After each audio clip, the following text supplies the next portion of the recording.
Why hasn't he resigned? 0345 6060973.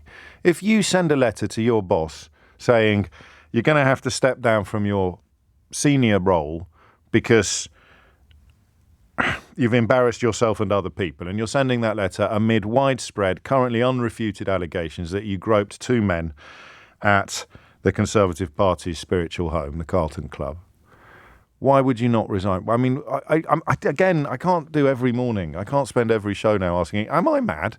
Or is this actually outright? Well, I know what you're thinking. You already do that, James. Every day I turn the radio on and you're sitting there with the latest example of the sleaze and the seediness, never mind the incompetence and the deceit in which this current government is completely engulfed.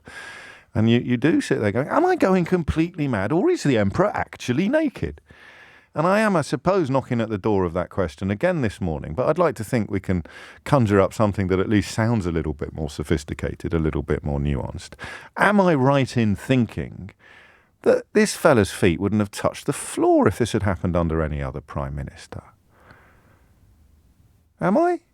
And it's not the same as the thing that he went over in 2017 when Theresa May would have been party leader. He quit the Whip's office then over allegations of which he was subsequently cleared by a Conservative Party investigation. This is he's not denying that he embarrassed himself and other people. The detail of the allegation is pretty straightforward. He groped, allegedly, two men at an exclusive private members club. The concern of others present was such that it was reported to his boss, the chief whip.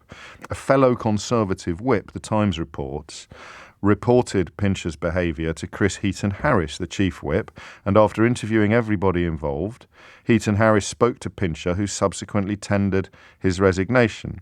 He is not currently expected to lose the Tory whip. Why do you think he hasn't? That's not quite the right question. Bear with me on this one. I know this is desperately unprofessional of me. I should work all this stuff out before I come on air. But sometimes I think you like to see the workings of the music box, don't you, before the tune starts playing?